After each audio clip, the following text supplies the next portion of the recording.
Bem, olá, estamos começando mais uma entrevista, a nossa série de entrevistas, com aquele objetivo que nós sempre fazemos aqui, ou seja, discutir ideias, né? Num país com tão poucas ideias hoje no debate político.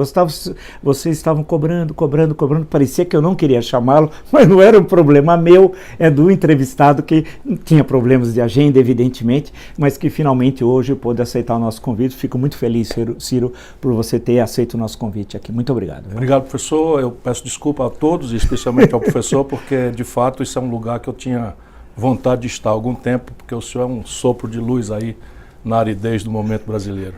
Vamos lá. Bem, não é desnecessário apresentar Ciro Gomes, uma longa carreira política tal, passando primeiro pelo estado do Ceará, deputado estadual, depois foi prefeito, governador, depois na esfera federal, ministro da Fazenda, na implantação do Plano Real no segundo semestre de 1994, né, ministro de Estado, deputado federal, e eu certamente esqueci alguma coisa, mas tem uma longa vida pública, né, e que conseguiu combinar o trabalho no legislativo com funções executivas. E várias vezes candidato a presidente da República e já pré-candidato para 2022. E por que você já é candidato para 2022, aproveitando a ocasião, Ciro? São duas razões, uma mal criada e uma delicada. A mal criada é que se eu, que já fui candidato 3 vezes, andar dizendo que não sou candidato, vai ser uma mentira. Sim, né? Então, sim. Mas na verdade o sério é que o meu partido, o PDT, está tentando recuperar o trabalhismo, naturalmente com as adaptações que o tempo exige, né, como uma corrente de opinião capaz de responder ao momento brasileiro. Tanto o momento em que a esquerda fracassa, a esquerda tradicional representada pelo lulopetismo fracassa explosivamente na questão de condução econômica, que é mais grave, mas afunda também numa denúncia moral irrespondível, embora haja muitos elementos de lawfare, ou seja, de manipulação, enfim, no trato errado das leis, na questão do tratamento das falhas do Lula, especialmente, mas é inegável que houve uma apropriação do espaço público brasileiro pelo patrimonialismo, não é, pela fisiologia, pelo clientelismo, no modelo de poder do PT. E isso nos levou à tragédia de uma direita tosca, boçal, isso é minha opinião, né? E nós achamos que é dramática a necessidade de tentar construir um caminho alternativo a isto. Sim, perfeito. E aí, aproveitando o gancho também, como é que se analisa esse primeiro ano de Jair Bolsonaro à frente da presidência da República? É uma contradição grave para a gente não descolar da psicologia popular. Não é? Você julga muito um político pela circunstância dele e a memória. Não é? Então, ele ainda é bastante razoavelmente avaliado porque a memória que ele recebeu é muito trágica. Nunca houve na história brasileira nós cairmos 2 anos sequenciados abaixo de 3%, né, na economia. O desemprego salta de 4 e fração para 12% no período Dilma.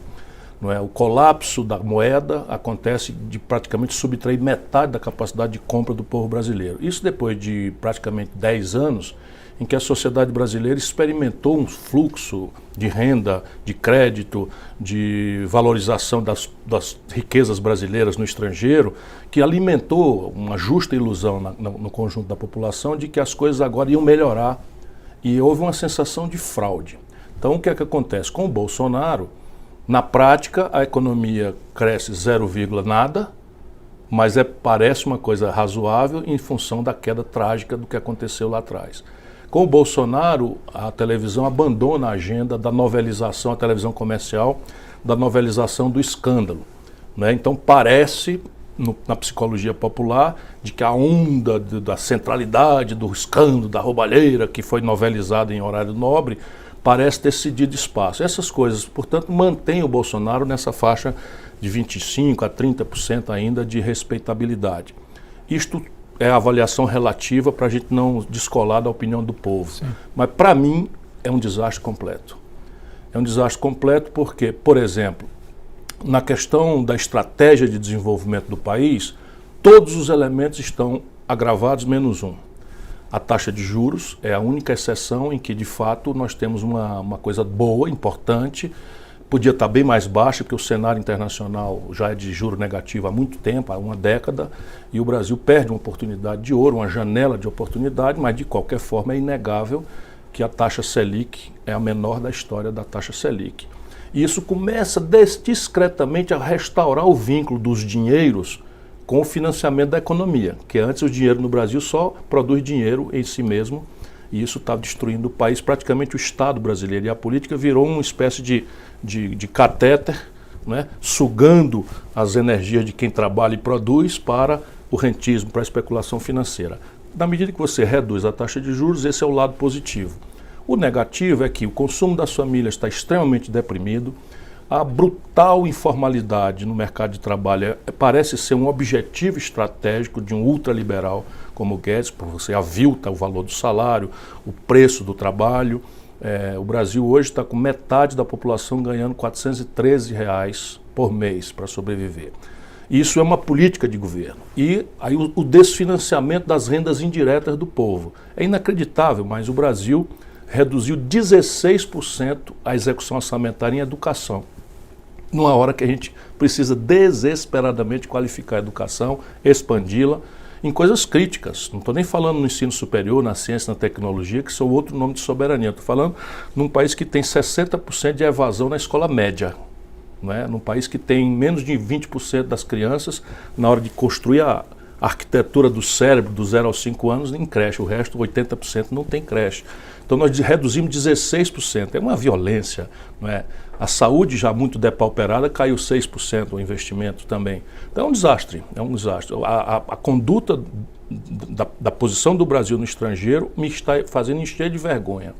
Não é? Onde eu ando, nas universidades lá fora, as pessoas me perguntam perplexas como é que pode um boçal governar o Brasil com tal despudor.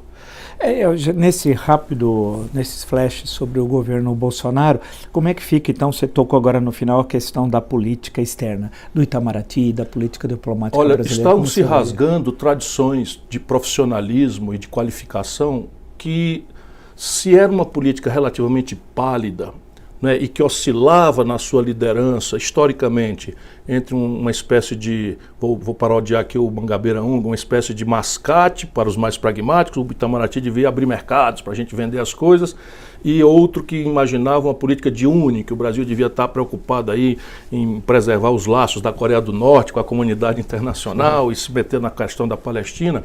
Salvo esses momentos assim espasmódicos, que são irrelevantes, a história do Itamaraty na construção do próprio Barão do Rio Branco é uma história de muito profissionalismo, que compreende com humildade o tamanho do Brasil, o tamanho relativo do Brasil, mas nunca deixamos de ter uma altivez em nome de alguns princípios que nos são muito caros. Por exemplo, a solução pacífica dos conflitos, a não intervenção em assuntos domésticos, por uma ordem multilateral, né, assentada no direito e não na violência. Tudo isso parece muito frufru, mas isso é muito importante. O Bolsonaro comprometeu-se de envolver o Brasil numa escaramuça militar com a Venezuela. Nós não temos nada a ver com isso, a não ser o papel nosso indeclinável de mediar para achar uma saída para o povo venezuelano entre uma ditadura estúpida, indefensável, que é do Maduro, e uma elite podre que também não é defensável. Nós acabamos induzidos a tomar um lado, né, de uma elite golpista, podre, corrupta, que não é a tarefa do Brasil. Depois nós entramos nessa questão de transferência, sem conversar com ninguém, sem ninguém pedir, sem ninguém reclamar, transferência da Embaixada Brasileira de Tel Aviv, que é a capital política de Israel, para Jerusalém, confrontando, né, um esforço imenso da diplomacia brasileira de ficar ali, né, em alguma posição. Nessa questão recente do Irã agora, o Brasil estava por trás, entre outras nações, do rabisco de acordo que o Irã aceitou de não promover a escalada bélica na energia nuclear, e o Trump revoga, e nós entramos num assassinato internacional, quer dizer, uma coisa bárbara, sem consultar nenhum mecanismo, mesmo da precária ordem jurídica internacional, porque se o tal Soleimani estava planejando algum atentado, não sei o que e tal, que é ainda, se não possível, ex ante, como seria do bom direito, ex post, que o Tribunal de Haia tomasse conhecimento dessas coisas. Não tem, os americanos estão agindo, não é? O Trump é melhor dizer, porque os americanos estão reagindo. Enfim, é um desastre. O Brasil tem uma tradição de desconfiança dos vizinhos. Desde a redemocratização, nós temos nos entregue um esforço extremo de nos reaproximar, de remover os medos dos nossos vizinhos, que reminiscem a Guerra do Paraguai, a maluquice do Jânio Quadros na Guiana, enfim. É rápida a deterioração pela grosseria do Bolsonaro no trato das questões internas eleitorais da Argentina, no trato das questões eleitorais do Uruguai, no trato da crise do Chile. Enfim, olha, é um macaco numa casa de louça.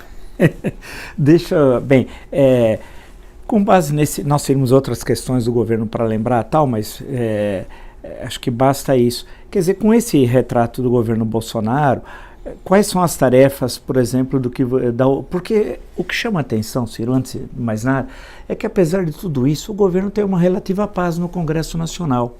Mesmo não tendo um partido organizado, orgânico, PSL, que virou agora dividido em dois, PSL e Aliança pelo Brasil, mesmo não tendo líderes parlamentares expressivos, o governo que ele considerava principal, que era a reforma da Previdência, com modificações, ela acabou sendo aprovada pelo Congresso Nacional. E todos esses avanços antidemocráticos, tanto no caso da política externa, da política econômica, no caso da cultura, da educação, a repercussão no Congresso ela foi relativamente pequena, tendo em vista a gravidade, pois muitas dessas questões batem de frente com a Constituição, né, com a Carta Magna.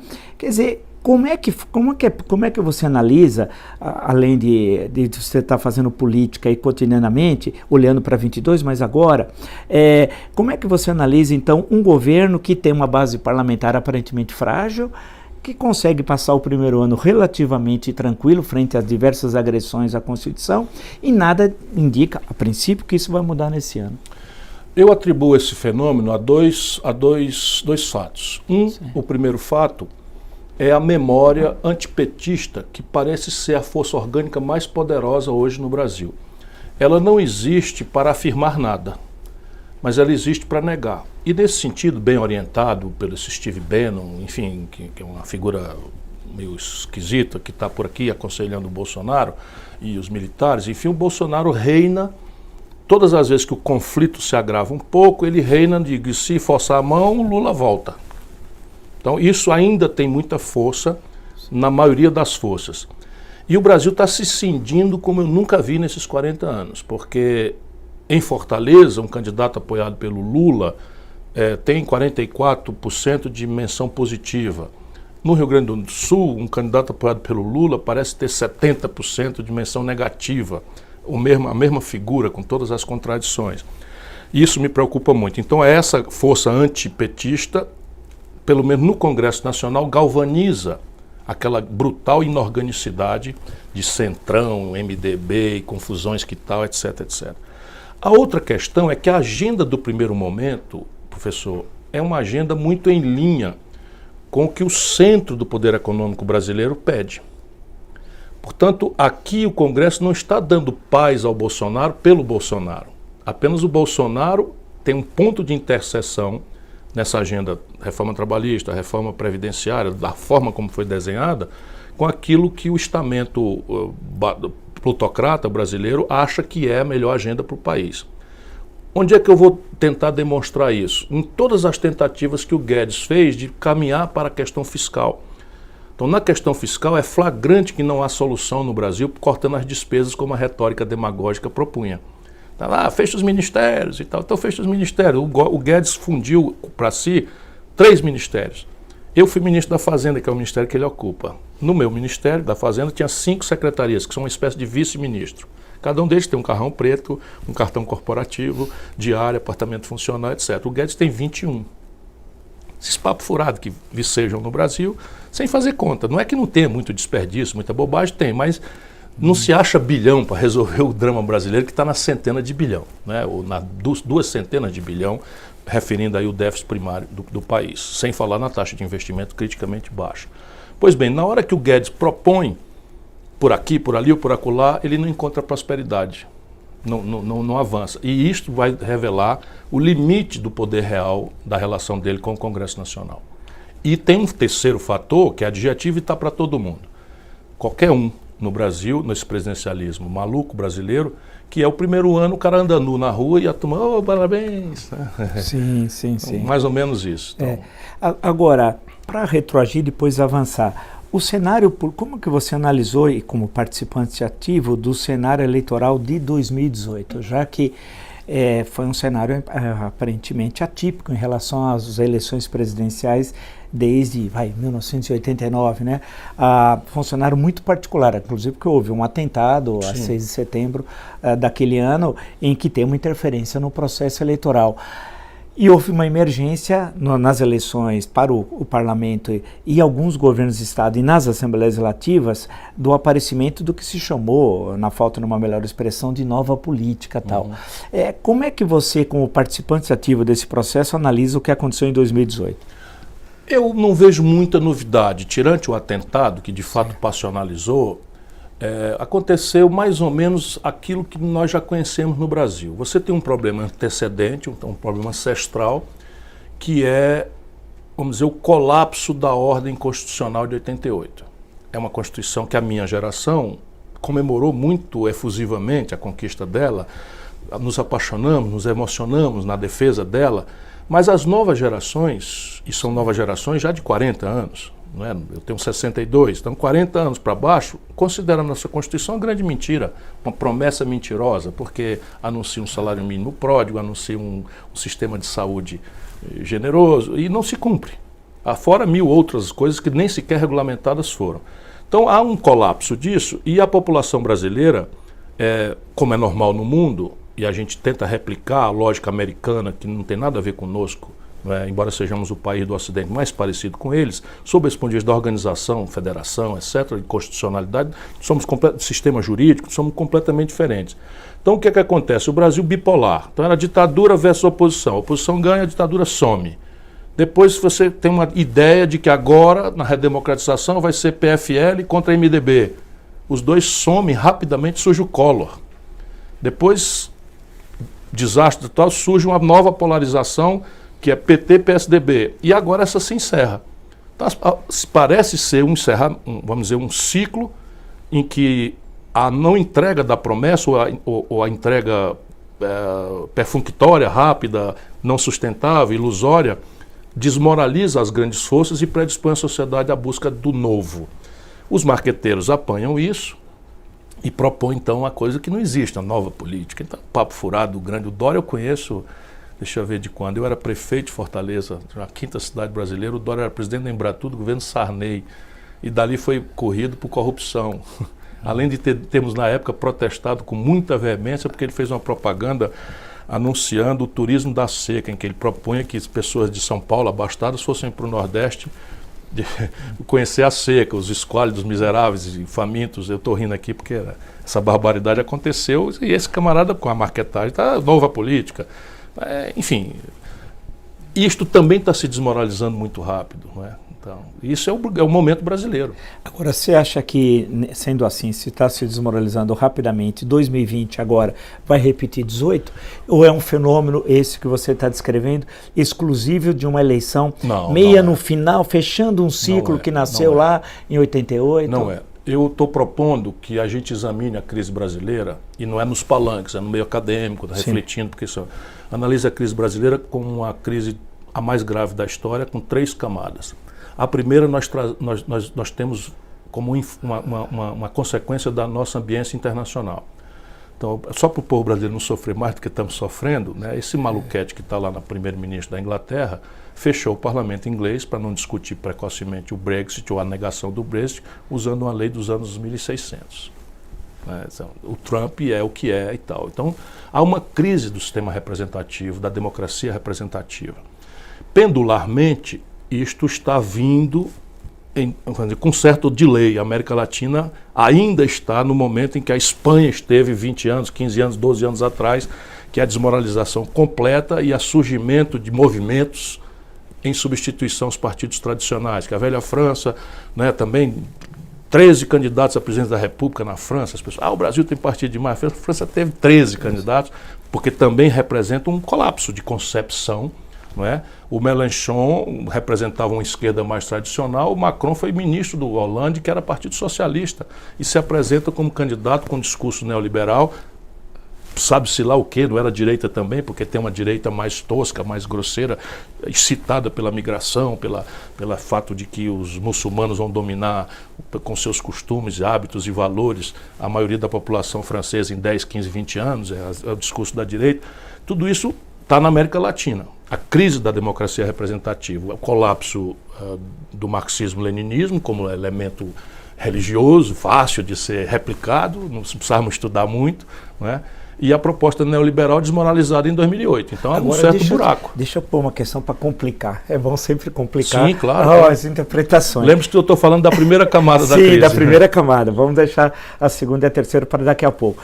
Você vê que no caso de alguns países, parece que há uma consolidação do sistema político. Você vê na Argentina, há uma alternância quase sempre entre peronistas e não peronistas, que pode ser os radicais ou, no episódio Macri, já era um outro tipo de formação. Mas se nós olharmos a história argentina desde 1945, você tem essa alternância, né? Acho que outro dia eu estava somando, de 9 eleições que a Argentina teve, os peronistas ganharam 7, né? Eleições livres e tal. Então, no México, você tem uma relativa consolidação dos partidos. Você tem o PAN, o PRI e o Morena, que é uma coisa relativamente nova. Mas é um fenômeno novo. É um fenômeno novo tal, e que conseguiu articular uma leitura chamada de esquerda, mas na composição da aliança tem um partido evangélico lá no meio e tal. O Uruguai tem os três, Nacional, o Partido Branco, Colorado e a frente que já vem desde os anos 70, com o general Libercene. Quer dizer, mas em alguns lugares parece que a coisa degringola. O caso do Peru agora, com as eleições. O resultado da última eleição peruana agora é uma coisa que mostra a fragmentação e a desorganização política. Quer dizer, parece que esse movimento ele não ocorre na mesma velocidade. Não é na mesma velocidade definitivamente, porque as agendas locais em relação à questão econômica, aí é a minha hipótese, também estão em estágios variados de exacerbação. Então, o que é que eu estou querendo dizer? Os argentinos têm esse grande simplificação, mas eu não vou extrapolar aqui o limite ético, eu profissionalmente, há uns 3 anos atrás, fui contratado por uma agência de publicidade que foi contratada por um pré-candidato peronista, não é, para fazer assessoramento para ele em matéria de programa de governo. Então me desloquei para a Argentina, fui estudar os problemas, não sei o que e tal, fiquei apavorado para começar, não vai dar certo tão cedo, porque eles foram longe demais. Esse candidato naturalmente não prosperou, mas o que é que eu vi? Assim como estou vendo agora entre os democratas, como eu nunca houvera visto, não é? É que as ideias não tem mais a ver com a casca. Então, o peronismo, a casca, não tem mais nada a ver com o debate interno do que está acontecendo. Então, a grande questão agora é o que eu vou fazer em relação aos escombros que a ordem neoliberal tosca, porque o neoliberalismo, para mim, não é um palavrão, é um marco de economia política impertinente, pelas assimetrias competitivas, pelas nossas realidades, etc. Podemos conversar sobre isso em outra ocasião. Mas ali na Argentina, o que aconteceu? Eles levaram ao limite derradeiro a desindustrialização, levaram ao limite derradeiro a esterilização do seu sistema financeiro nacional. Eles não têm um sistema financeiro. Aceitaram na divisão internacional do trabalho uma tarefa de produzirem commodities, e os ciclos têm a ver com o preço das commodities.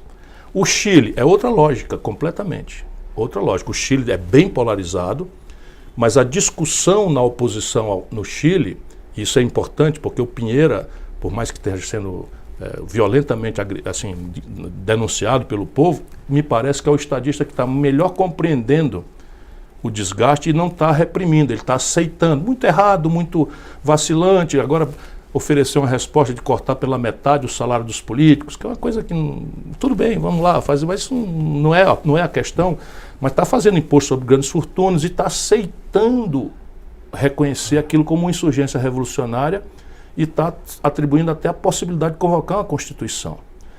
Ou seja, há uma elite no Chile, há uma elite na Argentina. O México tem uma elite. Eu conheci muito quando nasceu o PAN. Era o PRI sozinho e eu era amigo do Vicente Fox. Nós participávamos de um movimento latino-americano de centro-esquerda. E o Vicente Fox era, vamos dizer, um Tasso Gereissati muito parecido, dono da Coca-Cola, governador exitoso de um pequeno estado e tal. E vinha com uma proposta muito progressista em relação ao tempo do México, não é? Agora, o novo presidente entende um pouco mais complexamente, mas ali também eles foram longe demais, porque tem a ver com a relação dele com os americanos. Isso é que vai estabelecendo, na minha opinião, a distinção, que é o que os bobos daqui estão fazendo. Então, o México tem 87% das suas exportações para o mercado americano. Se o mercado americano dá um soluço, eles entram em pneumonia. E a metade de baixo do México só tem um jeito, migrar. Então, diferente do Brasil, que caoticamente nós ainda temos uma certa elite, né, para o mal ou para o bem, temos uma certa elite, há uma certa resistência na elite brasileira. Nós não internacionalizamos nosso sistema financeiro, por mais que cometam abusos. Nós ainda temos 10, 11% do nosso PIB uma indústria, num país como o nosso. Nós temos os ovos colocados em muitas cestas, não é? Nós exportamos para cá, para colar, para colar. E temos uma elite acadêmica muito importante, que muito precariamente, mas muito machucada, muito com medo da política, não quer... Está sendo, aliás, repelida pela política, porque o Bolsonaro faz a apologia da ignorância. Esse Weintraub é um absoluto... Ele não seria, no Ceará, ele não seria absolutamente nem vereador, por desqualificação moral, intelectual, enfim. E aí, mas me parece que essa crise é flagrante, esse componente da crise, uma desconfiança do povo na linguagem da democracia, que é a política. A segunda, eu já mencionei aqui, posso ser mais breve, é o colapso da Constituição de 88, como uma promessa social-democrata, um welfare state tropical, que virou uma grande mentira, e há um poder usurpador do poder constituinte, original, que é do povo, que está reconstitucionalizando o país na direção oposta. Porque se você perguntar ao povo, no Pacto Fundamental, de quem é a responsabilidade pela saúde pública, 85, 86, 88% do povo vai dizer do governo, do Estado. Né? Se você perguntar educação, problema seu, das empresas, da sua família ou do governo, 85% vai dizer do governo. Então, nós somos um povo que tem um apetite, vamos dizer, um valor social-democrata. As pessoas também não querem a abolição da propriedade privada, elas compreendem, mas ainda entendem, em esmagadora maioria, que a tarefa de animar o desenvolvimento também é de uma parceria guiada, liderada, hegemonizada, pelo menos intelectualmente, pelo governo. E eles estão reconstitucionalizando o país na direção oposta. Isso cria esta contradição tremenda. E a terceira crise... Desculpe, outra vez, sendo até... Eu que estou falando demais, estou inspirado pela sua... Não, mas está ótimo.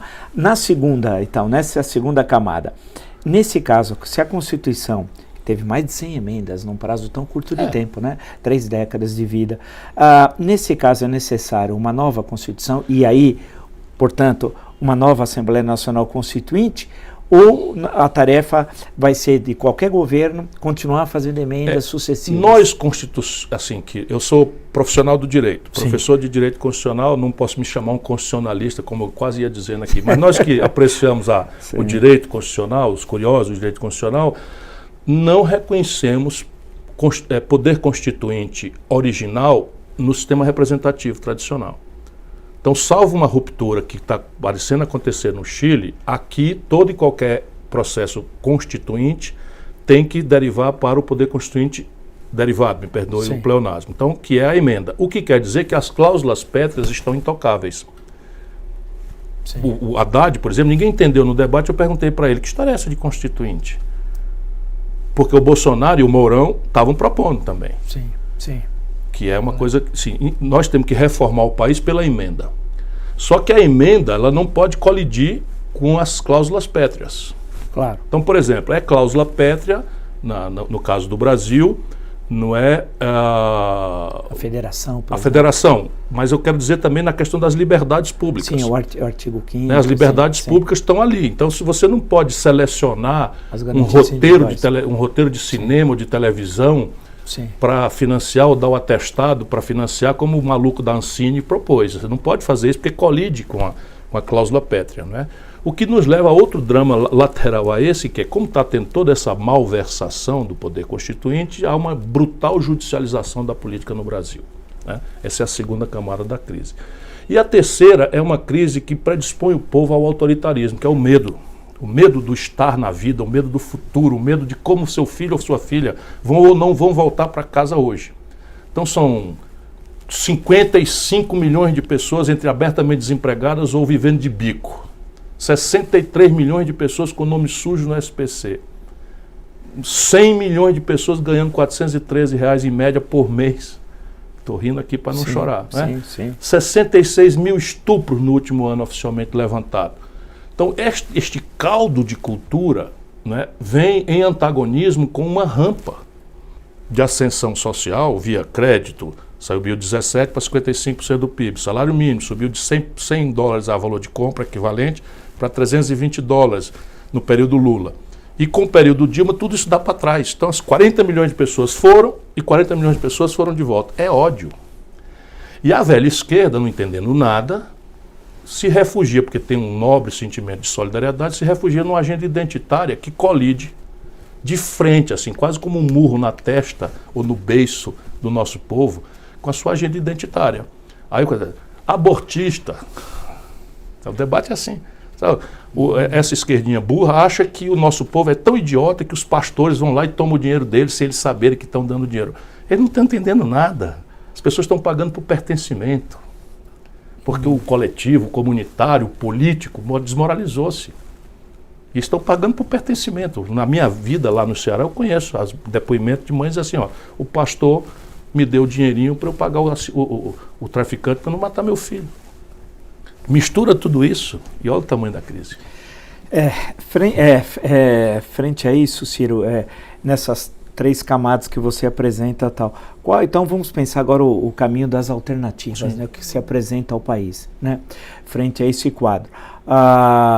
E o que é uma esquerda moderna? Que você falou, definiu uma determinada esquerda como uma esquerda burra, vamos chamar assim, parece a linha burra do João Saldanha, a discussão que tinha nos anos 60, final dos anos 60. Como é que fica, quer dizer, quais são os caminhos alternativos? Num país, vale lembrar que nós sempre, acho eu, sempre tivemos muita dificuldade de pensar em português, sem dar uma de Policarpo Quaresma aqui, longe disso, mas os liberais sempre pensaram em inglês e uma determinada esquerda pensava em russo, né? Sim. Algumas vezes em alemão, outras em francês, mas não pensava em português. Quer dizer, então, na sua leitura, você se identifica nesse campo político ideológico aonde? Eu penso com a linha de Pasqualini, eu penso com a linha do nacional desenvolvimentismo, naturalmente adaptado às novas e imperativas transformações do mundo digital e da sofisticação das relações de produção. Não é? Porque eu penso assim, a experiência internacional nos permite ir resolvendo algumas questões práticas, porque eu me proponho a governar o Brasil, não é? Eu não sou um guru de costumes e sequer posso ter a veleidade de ser um intelectual. Eu apenas sou tão curioso e angustiado que eu fico lendo, procurando conhecer as coisas, para não ficar comendo pela mão dos outros e tal. Então, minha formação de bacharel em Direito, eu evoluo para Economia, porque fui ministro da Fazenda, tive que tomar decisões tremendas, angustiadíssimo, porque um dizia assim, ou vai para o norte ou o mundo se acaba, e o outro assessor, cada qual mais brilhante, Peixarida, André Lara Rezende, imagina, ou vai para o sul ou o mundo se acaba, e eu faço o que eu vou decidir. Eu, governador do estado, sequestro um cardeal Loscheider no presídio e o Ceará sequer tinha uma força estática específica para compreender que vem todas essas novidades vem pela televisão. As pessoas não compreendem como a maravilha do mundo televisivo é uma tragédia sob certos ângulos também, não é? Especialmente esse mundo cão, não é? Que relativiza os valores, etc, etc. E eu que não sou nem um pingo reacionário, nem um pouco mesmo. Crio meus filhos com o maior arejamento, enfim. Então o que eu acho? Eu acho que o mundo já resolveu essa equação. E hoje eu estou muito pacífico em relação a isso. Parece-se, mercado, a iniciativa privada parece ser um elemento essencial do êxito civilizatório. Aonde não se tentou abolir isto, o êxito civilizatório morreu, não aconteceu. Ponto final, não há uma exceção. Estado parece ser um elemento central ao êxito civilizatório. Aonde se aboliu o Estado, tentou se desentranhá-lo do domínio econômico, se partiu para uma desregulação absoluta, fracassou. Experiências práticas. E você pode vir, vamos dizer, do laissez-faire de Adam Smith, ou pode vir do marxismo-leninismo, do materialismo histórico, e vai para o sincretismo da experiência americana e chinesa contemporâneos. Não é? Parece então que não é Estado ou mercado, parece que a solução é Estado e mercado. No caso brasileiro, como o nosso problema tem um componente caricato, Vila, dramático, antes da gente encontrar o limite aonde essas sociedades estão discutindo, onde o complexo desmonte do welfare state europeu está encontrando resistências, acossado por uma estagnação econômica, estressado por uma onda migratória derivada das guerras que eles mesmos promovem, da descolonização recente. Você imagina o argelino, o marroquino, todos têm dupla cidadania. Se tiver 60 anos como eu, podem ir para a França como cidadão. E aí vai as menininhas para aula na França, em plena escola francesa, com a burca, e fica lá o legislador, o vereador, dizendo que fica proibido a menininha de entrar na sala de aula. Não é essa a nossa confusão. Né? A Suécia faz o quê? 10 milhões de habitantes, 1.300.000 migrantes dispostos a aviltar os serviços públicos, dispostos a vender o trabalho por qualquer preço, não é? Procurando viver como for possível e tal. Não é o nosso problema. O que é o nosso problema? É a caricatura. Então, se a caricatura nos faz exasperar, assim, sentir uma certa exasperação, ela nos dá sinais de uma solução transitória, pelo menos, muito simples. Eu brinco nas minhas reuniões que eu sei onde estão 200 bilhões de reais para pagar a transição para uma educação que preste. Onde estão? Vamos lá. É simples, é inacreditável. As pessoas devem pesquisar se eu não estou mentindo. Vou lá. O governo Bolsonaro, liderado por um ultraliberal, Paulo Guedes, dispensou ano passado, porque herdou isso, 320 bilhões de reais de renúncia fiscal. Não estou falando de sonegação, que eu já enfrentei muito, como governador, como prefeito, e tem uma margem imensa. Esqueça isso. Só o oficialmente dispensado são 320 bilhões sob um governo reacionário, ultraconservador, dito ultraliberal, como o Paulo Guedes. Se eu cortar 20%, eu estou achando aí 64 bilhões. 64 bilhões de reais. Lá no Ceará nós fizemos isso acima da linha d'água. Porque os incentivos, essas renúncias fiscais são para atrair empreendimento, para incentivar, para falar, ok, chamamos os empresários antes que a crise chegue, cortamos 15% negociando. Estou falando de cortar 20% no Brasil. A Localiza, que é uma empresa de locação de veículo, não paga imposto. E faturamento dela, 60% é vender carro sem imposto, porque ela compra sem imposto. Tudo fraude. Você tem, assim, eu sei onde estão as andorinhas dormindo, são 62.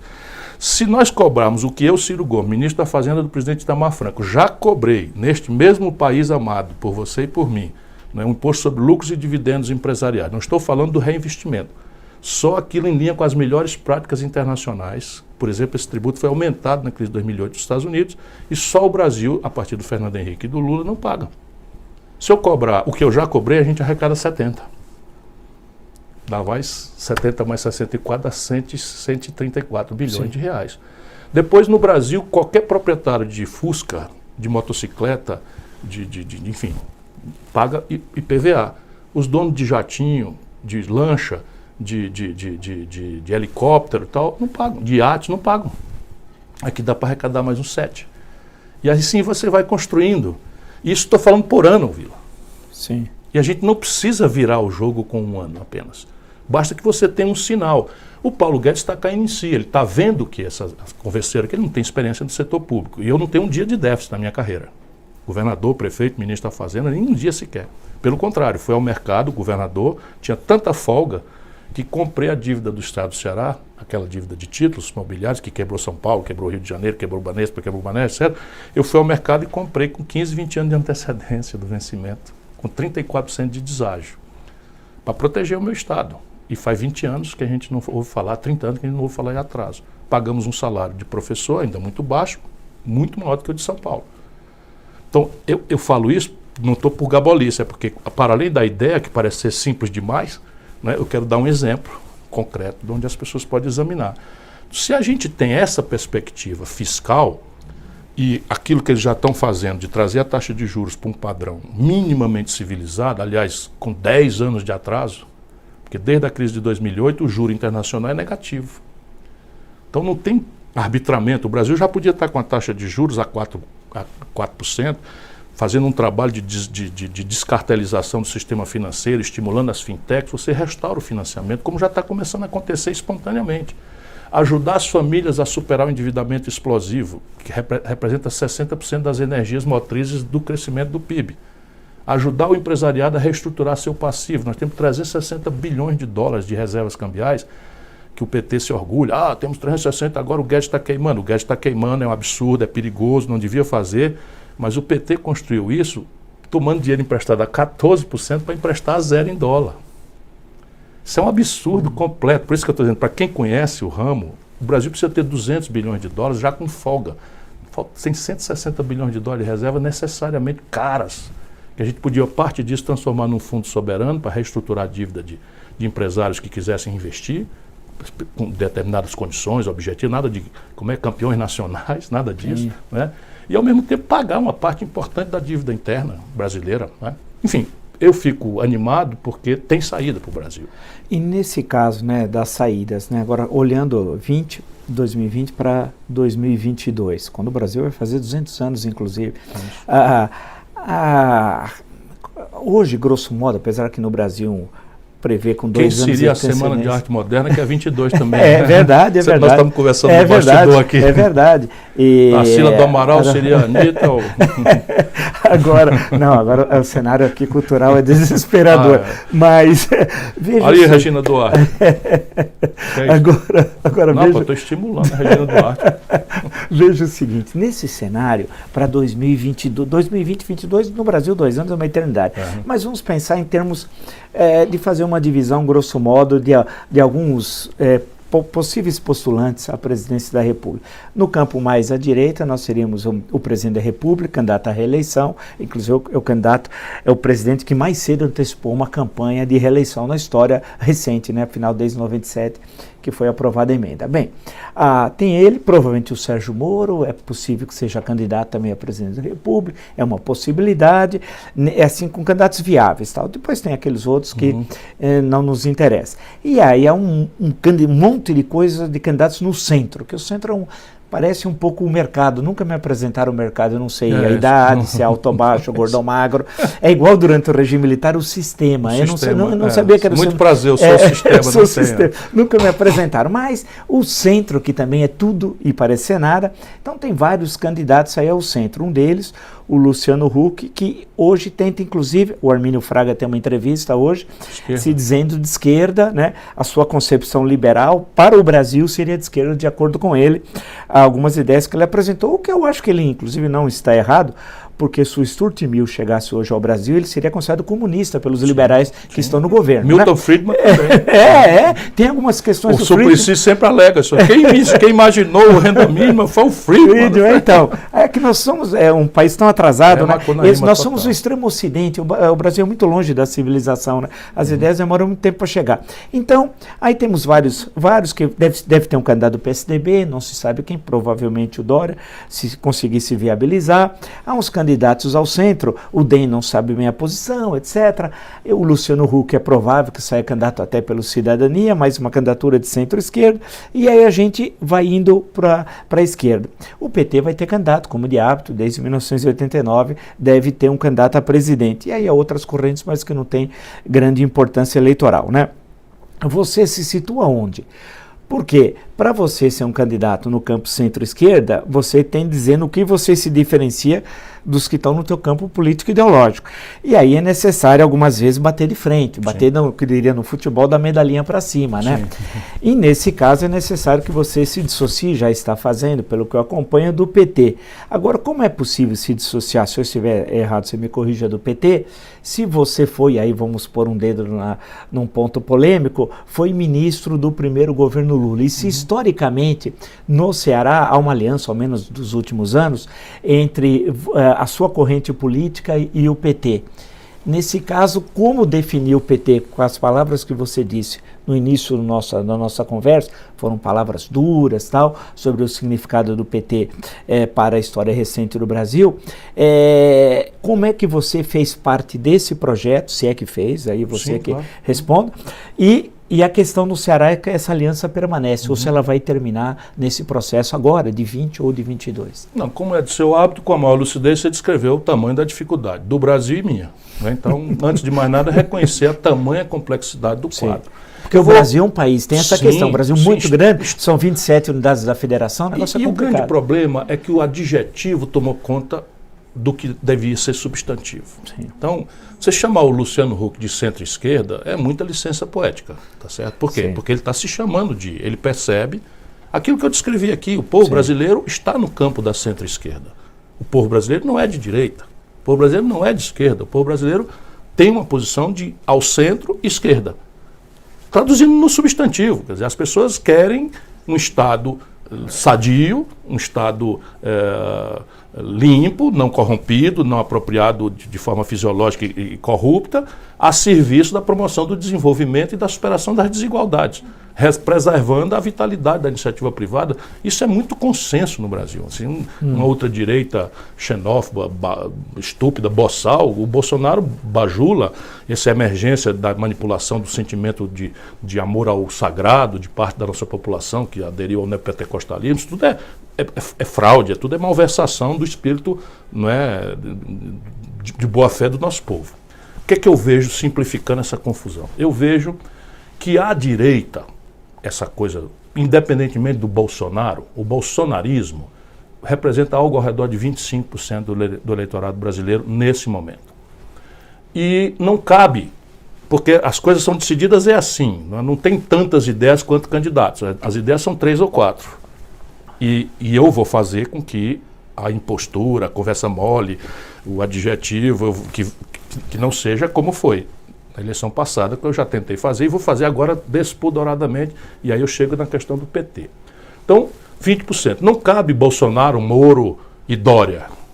Não cabe. Dória pode 1000 vezes se anunciar, não sei de quê, de centro, não sei o que e tal, mas eu estou lá com os arquivos dele, além daquele arquivo, não é? Que agora saiu a perícia, o arquivo. Essa é só uma brincadeira. Felizmente ninguém entendeu, deixa para lá, foi uma brincadeira de algum mau gosto. Sim, mas eu tenho os arquivos dele se estabelecendo, né? Como é? Bolsodória e tal. Sim. Isso ninguém vai perdoar. Ele era Bolsonaro doente, fanático, e cavalou no Bolsonaro para ganhar a eleição. E é um oportunista, enfim, não cabe. Aí vão ter que resolver antes. E eu, Ciro Gomes, em linha com a história do Brasil, e vendo quanto essa história do Brasil é agravada pela boçalidade do Bolsonaro, deve ser a 3ª vez que eu uso essa palavra, eu não estou vendo o Bolsonaro nesse cenário. Posso estar completamente enganado, mas não estou vendo. Sabe quantos presidentes terminaram o mandato no Brasil? Juscelino, Fernando Henrique e Lula. E Dutra também. Lá atrás o Dutra. Então 4. Os 4 sofreram coisa. E todos negociaram, transigiram, são pessoas hábeis, são pessoas, não é, do ramo, da política, com alguma conexão. Você acha que ele não termina o governo? Eu não consigo ver, com esse nível de coisa, eu não consigo ver. Mas suponha-se que sim, se ele termina, o Moro não existirá mais. São meros palpites, né?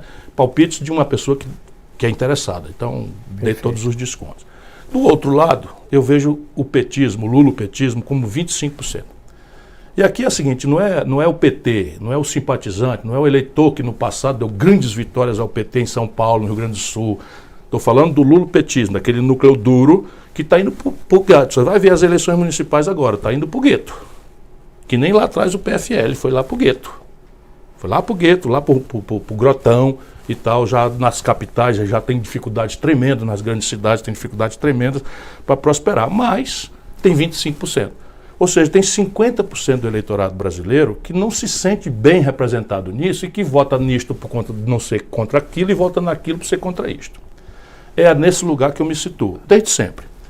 E eu vou ter que me explicar. Então, se você não foi ligado ao PT, claro que eu fui. Claro que eu fui ministro. Agora, por que eu fui? Eu fui candidato em 98, tentei construir um caminho. Não tive condição de ganhar. Você faz o quê? Vota no vizinho, vota no avizinhado. Depois eu fui candidato em 2002. Portanto, eu não sou petista. Eu fui candidato, apresentei a minha proposta. Enfrentei o PT já várias vezes. No Ceará a gente se enfrenta lá. Nós derrotamos o PT para a prefeitura. E eles são divididos, porque no Estado nós temos uma aliança com o PT, que vai muito bem, obrigado. Teve 80% dos votos na reeleição do governador Camilo Santana. É um extraordinário quadro. E aí isso me explica. O PT são vários PTs. Uma coisa é Tarso Genro, Olívio Dutra, Raul Ponte, Fontana. Nenhum desses está enrolado em confusão de nenhuma natureza, todos têm espírito público. Pelo contrário, agora o Ministério Público foi obrigado a pagar uma indenização porque fez uma acusação falsa ao Tarso Genro. E isso tudo é banido pelo Lula. Né? Você tem um PT Eduardo Suplicy, o que tem a ver com tato? Para falar aqui em São Paulo, para quem conhece.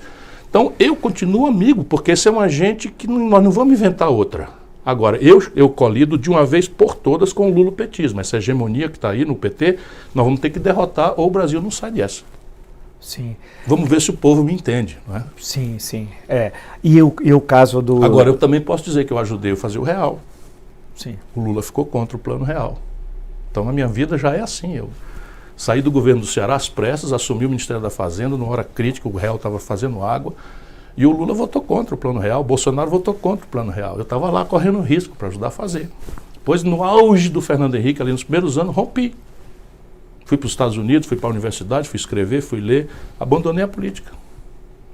Em 95, Agora, justamente isso para a gente fechar essa nossa conversa, sempre aí no campo das ideias, né?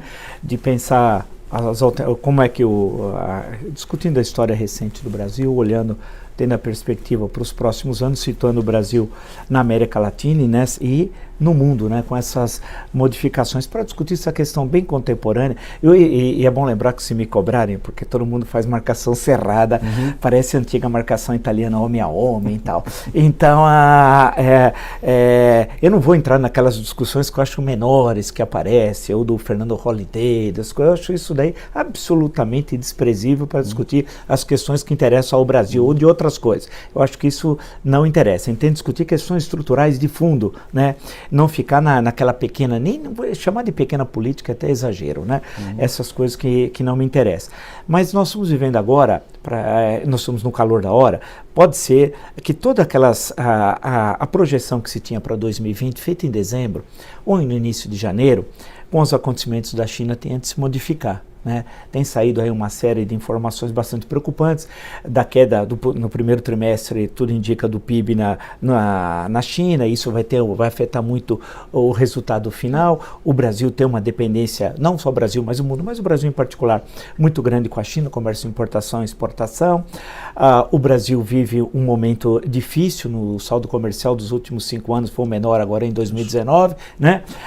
Então, você lembrou a queima das reservas, cerca de 10% para manter a moeda, e por aí vai. Então é uma situação complexa e com os desafios aqui que têm de ser enfrentados. Você lembrou os anos 2015 e 2016, no início da nossa conversa, que foi, acho que, o pior biênio da história republicana, e o grande crescimento de desempregados e toda essa situação. Bem, isso só para situar quem nos acompanha na complexidade do momento que nós estamos vivendo aqui. E agora? E esse 2020? Como é que você projeta, mesmo sabendo que nós não sabemos o efeito ainda do coronavírus na economia? Tudo que você falou são nuvens, né, que sombreiam aí. Mas a queda de juros ainda vai cair um pouquinho mais, tem margem para cair um pouquinho mais, tem um efeito absolutamente central para mitigar todas essas ondas e tal. E a grande tarefa aqui, e isso é que o povo não pode se iludir, é que nós não vamos propriamente crescer, porque se tudo é ajuste estatístico. Vamos lá, mal comparando. O Brasil, de 14 para cá, desceu 16 degraus. Então, de uma escada, nós descemos 16 degraus e estávamos indo para o 20º degrau para baixo, enfim. Com o Temer, depois do impeachment e tal, o Brasil parou de descer. E agora nós temos a possibilidade de subir 2.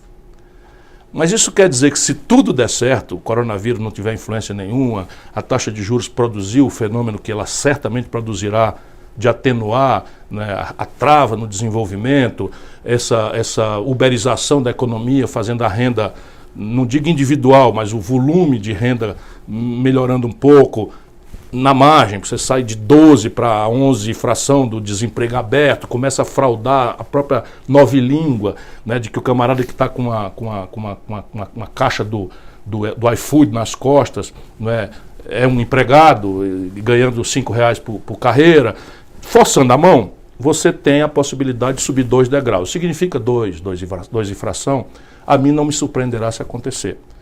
O efeito disso estratégico na sorte do Brasil é praticamente nenhum.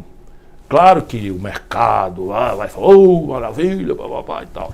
E isso é voo de galinha, porque o Brasil tem 4 interdições. Uma, o consumo das famílias por renda, emprego e crédito. 63 milhões de brasileiros com nome sujo no SPC.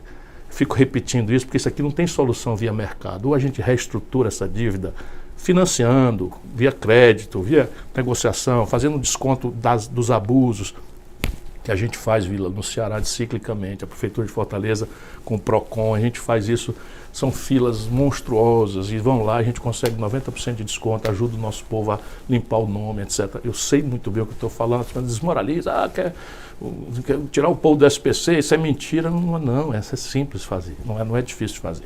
Reestruturar o endividamento empresarial. Hoje você tem 5 milhões e 500 mil empresas, pequenas empresas inadimplentes. É 1 trilhão e 400 bi é o débito vencido das empresas brasileiras. Nenhuma chance do mercado cartelizado reestruturar isso se você não fizer uma coisa imaginosa, também séria, via crédito, garantia, enfim, RED, uma série de coisas. Depois você tem um investimento público. São Paulo teve o pior investimento da história, esse ano 2019, e o Brasil o pior investimento da história. 27 estados o Brasil tem, 18 estão ilíquidos, sem dar conta de pagar seu compromisso corrente. Investimento público, desculpe, só fazendo um parênteses, como é possível fazê-lo numa situação... Olha aqueles 200 bilhões que eu falei. Você não precisa botar isso tudo no déficit primário, você tem que separar uma parte disso e retomar 24 mil obras paradas. Por quê? Porque já são licenciadas, já estão licitadas, parte delas tem alguma confusãozinha de judicialização, que você, com a força-tarefa, sabendo fazer, administrar, você retoma. São coisas que têm um retorno muito grave, porque anima o mercado de trabalho de forma consistente, a construção civil, a infraestrutura do país, que tem efeito vamos dizer, de animação para frente e para trás muito, muito grande. Eu também sei muito bem, comovidamente, como isso poderia acontecer. E o dinheiro, você tem mecanismos. Hoje tem no mundo, está sobrando dinheiro no mundo. Lá no Ceará a gente está acessando, nós estamos na CAF, no BID, do Banco Mundial, para saneamento básico. A metade dos domicílios do Brasil não tem saneamento básico. Você toma dinheiro emprestado, os caras contabilizam como se fosse vencer amanhã. Você tira 5 anos, 3 anos de carência, com LIBOR mais 1, mais 2. Dá para fazer uma força-tarefa se nós tivéssemos um Roosevelt e não um idiota como na presidência da República. Um idiota sim, porque não é ele, é a equipe dele e todo mundo. Então é uma tragédia que o Brasil está vivendo. Então veja, esse é o outro. E o quarto problema é que cresceu 2 pontos, como o país está destruindo sua base produtiva moderna, na mesma hora que o consumo se anima, explode a importação. Que é o fenômeno que derrubou a Dilma. Quando o Lula explode a importação, nós estamos vendendo petróleo a $110 o barril. Essa importação com a Dilma ficou desfinanciada porque o petróleo caiu para $30. Essa é a explicação. E vai acontecer agora com o Bolsonaro. Esse aninho da graça de 2020, ao crescer 2 pontos, que é a média do ano 80 para cá, sabia? Está aí a trava e ninguém quer ver. Cresceu 2 pontos, o país quebra. Quebra sim. Fica ilíquido, o câmbio desvaloriza, já está sendo precificado. E aí transmite para os preços, porque basta a economia aquecer, os preços vão sentir o retorno do dólar. Você não compra dólar, mas come pão. Pão é trigo, né? E trigo é dólar. Tu já está acostumado a ver eu explicando isso. Então, se a gente faz um diagnóstico correto, por isso que não podemos botar um estagiário mais na presidência da República. Quem que é o Ciro estagiário? No caso, para mim, o Luciano Huck. Isso é inacreditável. Eu tenho medo de ofendê-lo, porque eu tenho uma relação pessoal cordial com ele, com a Angélica, não foi o casamento dele e tal. Não é nada disso, eu não sei como é que ele se propõe, sabe? Assim, eu paro numa esquina e vejo aqueles malabaristas, eu acho maravilhoso aquilo. Eu não tenho capacidade mental nem para saber como é que começa a treinar aquilo. Agora, daí eu vou, admirável como são esses artistas, eu vou pegar meu filho e entregar com apendicite para um malabarista cuidar, assim, não dá. Né? O Bolsonaro é um estagiário. Estagiário nunca administrou nada, nem na vida pública, nem na vida privada. Primeira experiência, presidência da República. Fernando Henrique nunca administrou nada. Por que administrar alguma coisa? Para ter experiência. O Lula nunca administrou nada. Será que o Brasil não está vendo isso? Veja aqui, se a gente fosse continuar, nós ficaríamos aqui, porque a conversa é boa, é sempre bom dialogar, trocar ideias sobre o Brasil, sobre a história recente do Brasil, traçar perspectivas, discutir questões mais estruturais de fundo da história brasileira no campo econômico, no campo político, no campo social. Acho que foi um grande prazer poder ter esse bate-papo aqui com você, Ciro. O pessoal pedia muito, falava, Ciro. Falei, era uma questão mais de acertarmos aí a questão da agenda, da sua agenda, sua vinda a São Paulo. Então acho que foi muito bom essa troca de ideias, porque o nosso intuito aqui é justamente isso, né? É tentar elevar esse debate tão baixo, tão rasteiro, muitas vezes no campo pessoal, que isso aí não leva a nada no momento que o país vive uma situação tão grave. O nosso século XXI é desesperador. Se nós lembrarmos que até o final dos anos 1970, o Brasil foi o país que mais cresceu no mundo ocidental. Então isso é terrível. Então a ideia é sempre trocar essa. Então agradeço muito você ter aceito. Eu agradeço, mais uma vez me desculpo consigo e com os sua imensa legião de admiradores, entre os quais eu modestamente me incluo.